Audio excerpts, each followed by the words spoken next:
as Greg mentioned, I'm Dr. Austin Wyatt. I'm the research leader, responsible AI and military adaptation for RAND Australia, which is the Australian subsidiary of the RAND Corporation, which is a major think tank in the US and the UK. So I'll do the standard disclaimer. Everything I say today is in my capacity as a personal capacity as a researcher. It's not necessarily reflective of the views of the RAND Corporation or the Australian or US Departments of Defence. And I can see there's a few people in the room who I've been following in the space for a long time, so if I screw up, I'm sure you'll hear about it in the Q&A. So, on we go. Thank you very much to the conference presenters as well. So, most of our discussion when we talk about AI, and particularly when we talk about AI in the sort of civilian sphere, focuses on frontier models. It focuses on the next big thing that's going to come out. It's focusing on our race towards artificial general intelligence, etc. And there's nothing necessarily wrong with that, but it is, from the perspective of someone that works in the more defence and national security side space, it does create a potential issue, which is that as we focus on these frontier models, we run the risk of not paying enough attention to the risks and potential benefits of outdated models, which, even though they're not as capable, they are increasingly capable. And as we've seen, when the frontier lab decides that they've got their next big thing, they move all their resources off the last one and onto the next one. And so increasingly we're seeing these models come out, get released into the world, get copied, get played with, get broken, with less engagement at the government level or at the corporate level than these further models. And for someone like myself who's done work in disruptive innovation in the military space, this concerns because we've seen with prior innovations, what we're starting to see is adopters are adopting good enough capability at a lower price point. So the conventional narrative for why we need to be pushing really hard for advanced autonomous weapon systems and military applications of AI is a similar one to what we hear in the commercial space, in that there's this idea that if we don't push for these technologies, we're going to be outgunned, we're going to be outregarded. There's a myth around that it's almost like unilateral disarmament. The idea being that if our systems are operating under meaningful human control and the adversaries aren't, that we are somehow never going to catch up in military terms. And having heard that a lot in my discussions around, I wanted to sort of push back on that. And this conference presentation comes out of a paper that's forthcoming in a special issue. Well, I have to wait to get the reviewer comments back, so maybe you'll hear some of the ones you'll hear today, but I'll hear them in writing, which is always fun. And it's similar to the logic here in the commercial space. We've got to compete, we've got to be the best, to push, don't worry about ethics.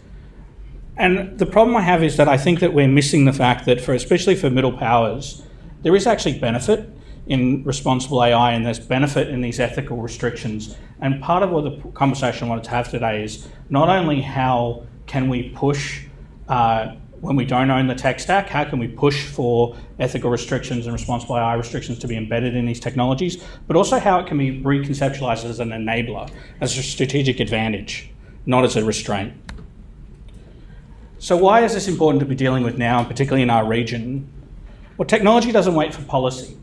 Right, there's been discussions ongoing in the international community for well over a decade now, and that's just the current batch of AI discussions. As I'm sure you all know, we've had AI discussions for a very long time in very different versions.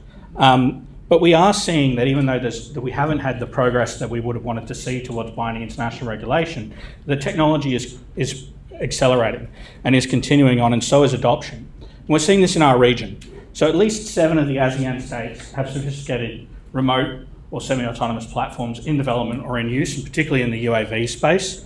So Thailand, Indonesia, Singapore, for example, they all have established indigenous production capability for remote operated, granted, UAS capability. Vietnam, Malaysia are trailing along behind them.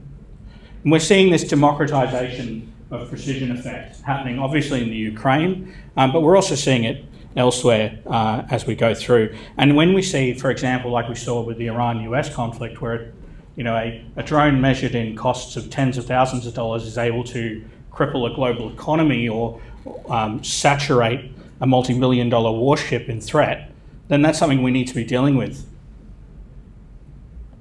So the problem for us is, as I've said, is we don't own the technology stack. And there's a number of arguments around about going after a fully sovereign technology stack. For example, the South Koreans, and I'll talk about their experience in a second.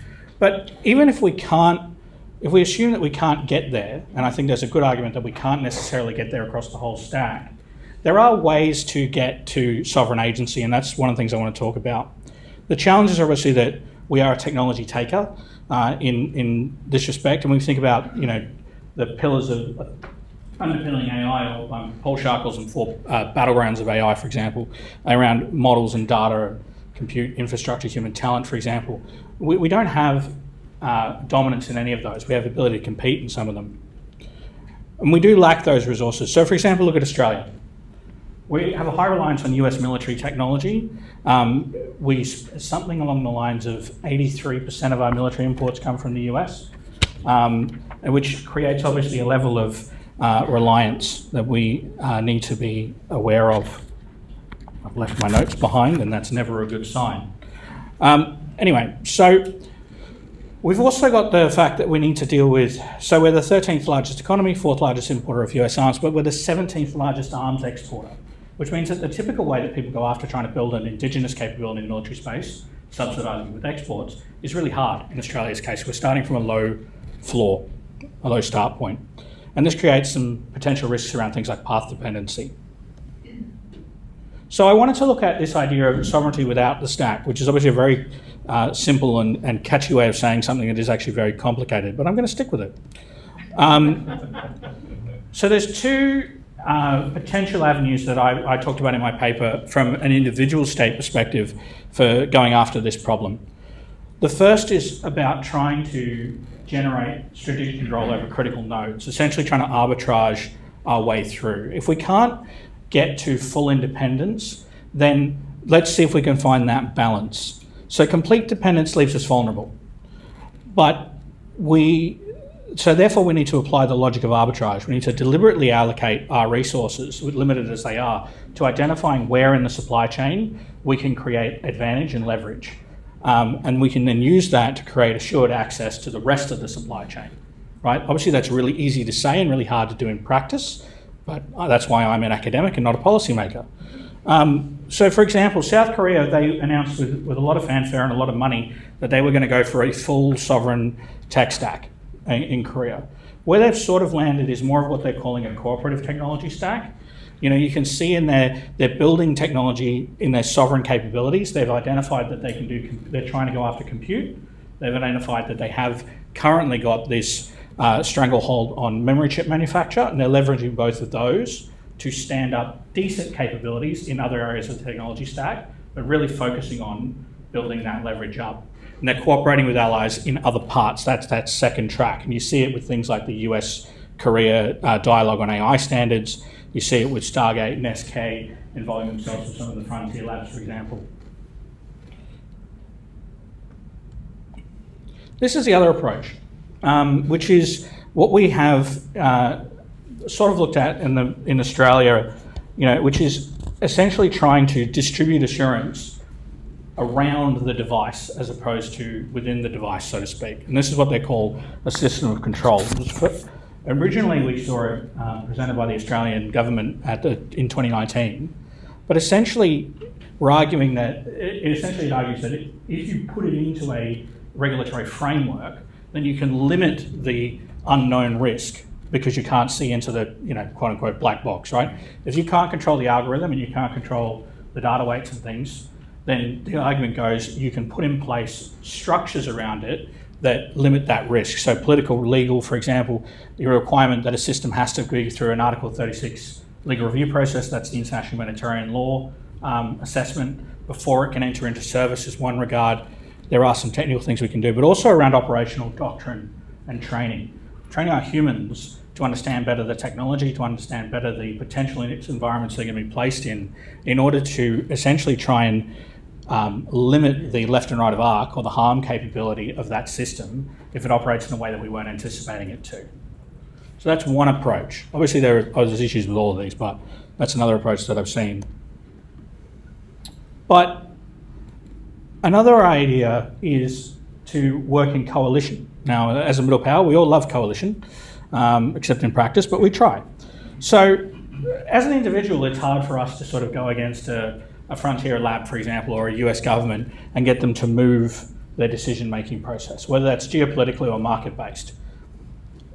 But if we were to gather together among a small group, so for example, I've just looked here at Australia, South Korea, Japan and Singapore. But just between these 4 states, we account for about 20% of US arms exports. So now, that's a decent market leverage, right? The challenge then becomes, how can you convert this into leverage on a military producer, on an exporter, on a government?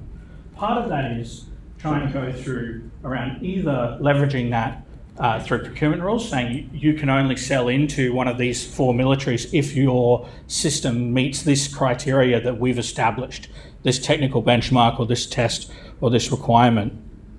But it's also, that's the market power way of doing it. The other thing I talked about in the paper was around how we could leverage our credibility, let's say, in the international rules-based system, such as it exists, to try and leverage these countries into abiding by norms and rules as part of gaining access to these systems.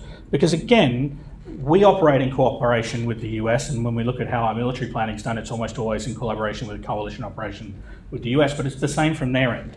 They're not planning to fight a conflict by themselves if they don't have to. And if we give them an opportunity to bring us along, right, we can put conditions on that. And this is part of the argument here, is that if you can combine your leverage, then we go from there. Now, it's important that all this sounds really wonderful. It's hard, and we've seen that. So even amongst the closest allies, I think, and you could say AUKUS is probably one of the closest aligned groups, present company anyway, but we see there's differences. So let's look at AUKUS and let's look at military AI. So within the AUKUS, 3 AUKUS countries, there are multiple definitions. There's at least 6 at my last count, definitions of military AI, what it means. And the Article 36 review processes don't line up either. Australia has one, the UK has one, the US has 4, one for each service branch, and then even that doesn't work sometimes. So you can see how there will be friction, even among the AUKUS partners, even around something as limited as, for example, a collaborative combat aircraft. Never mind when you try and bring it larger. We've seen with, for example, the European Union, where there are a bunch of problems with trying to do anything in cooperation. So part of what I've said here is that one of the things that we should try and do around that is A, hold our own domestic firms to those same standards, but B, be willing to limit the scope of that agreement away from things that commonly cause disruption and disagreement within coalition partners. Things like work share, IP sharing, export markets. These are all things that will have a political cost, particularly for a government like Australia's, to accept, because you are leaving money on the table, and domestic industry will be very cross. But I feel like that is one way to try and firm up such an approach.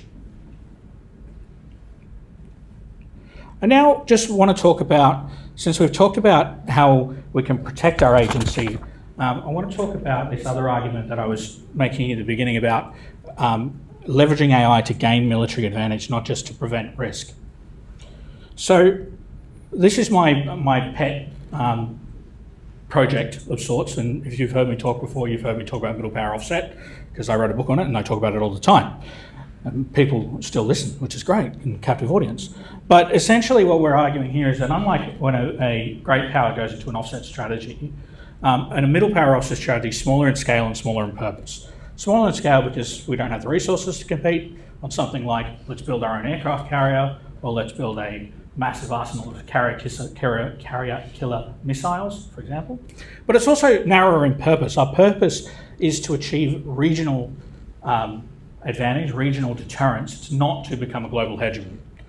And so it focuses around here, things like focus on asymmetric deterrence, prioritization and arbitrage. That's a really hard one, particularly for Western democracies, on picking losers. Everyone wants to work picking winners, but we're even worse at picking losers. And then organizational and doctrinal agility, because I argue as we move past the frontier of these models, and particularly in AI and autonomy, but in other things as well, the entry barriers drop. And when the entry barriers drop to any military capability, the advantage doesn't come from the technology anymore. from a military perspective, it comes from your ability to be superior in operational deployment, in the operational praxis, how you use that technology to obtain advantage. You have to be, as an institution, you require a greater level of agility and a greater ability to regenerate that novel approach to using things in combat than an adversary. That gets into military adaptation literature, which I will talk about at length when you're not listening to me talk about this. And then we get here. So responsible AI is a strategic enabler. So we come down to the fact that in this argument that we heard before, that I mentioned before around the point that if we have human control and the adversary doesn't, then we'll lose because they're operating at machine speed. That only works if you agree with all the technology hype. A. B, it only works if you don't have human-machine teaming. Because humans, as we've seen in a number of the research papers that have been done, particularly recently, they require the ability to have that right level of trust to avoid risks on either side. If you overtrust the system, you end up in automation bias. Everybody knows about that here. Obviously, that's a big problem when it comes to military decisions, but also undertrust. If you undertrust that system, what we see is soldiers just don't deploy with it, right? Or if it's a decision support system, they don't trust it. And that defeats the whole purpose. And so you need to be able to find that right level of calibrated trust. It's just what I'm calling it here, but it's got a lot of different names. But because it allows you to give these operators, these humans, the ability to trust that these systems are operating the way they're supposed to. And it's not a coincidence that the things that lead to the right level of trust are also just happen to be the things that are responsible AI principles, right? Explainability, transparency, reliability, right? These are all things that help find that right level of trust and training. Is you can actually help your soldiers and sailors and airmen get used to the technology, even if it's not top tier technology, experiment with it, learn with it, and figure out how the best place to put that trust level is. It's also obviously pretty important for interoperability. The risk, for example, of a decision support system trained on data that is derived from a US military, for example, is not necessarily going to reflect the conditions, the attributes, or the equipment of an Australian equivalent. The obvious example of this is if you look at the data used for anti-submarine operations, for example, in Europe versus the Pacific, it's just completely non-applicable, right? The environmental conditions are too different. You see the same thing with the UAS, for example. In conclusion, because I've seen the big blue thing that says 5 minutes, I'll stop talking. I think that the main thing here is that if we shouldn't be waiting for frontier labs and great powers to be making the decision on what we do with military applications of AI. We certainly shouldn't be waiting for them to take steps to ensure that we can get the military advantage out of this technology without opening ourselves up to some of the potential risks involved here, both from a human perspective and from a psychological perspective and an ethical perspective.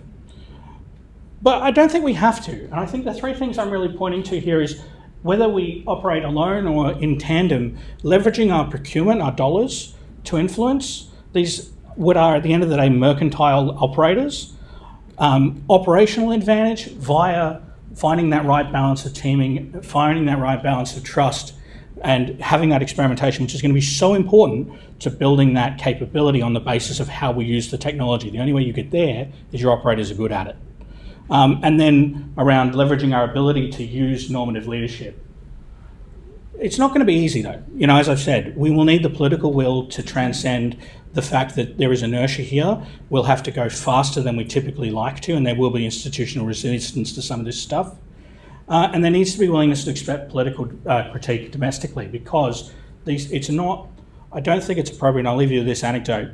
And I said before that opinions of Austin, not the Defence Force, but if you look at how we talked about GhostBat was going to be which is the collaborative combat aircraft, it was going to be purely surveillance. Oh, look, we fired a rocket at Woomera, right? That's not the way to go about getting the population on side with effective and responsible uses of AI in the military. We need to be having these conversations with the public, with our Defence Force personnel early, and accepting the political critique that comes with that. Because that's the only way we can leverage our normative power to push these labs towards things that we think are important in the responsible AI space. Thank you.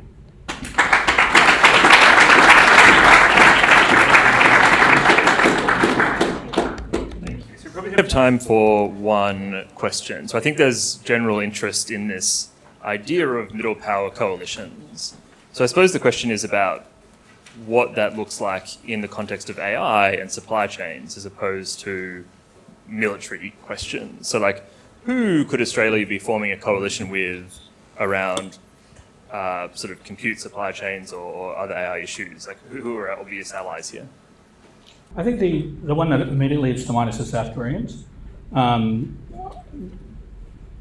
That said, I think that you could also look to Europe and then to a lesser extent to the Southeast Asian nations. I think that we're going to have to go along with the Southeast Asian nations in diplomatic partnership anyway, so we may as well try and bring them along and leverage their ability. Indonesia, for example, is one of the highest levels of commercial adoption of AI in the business community in the world. Okay, well, that's probably time. So thank you, everyone, for coming, and we'll give another round of applause to Wyatt.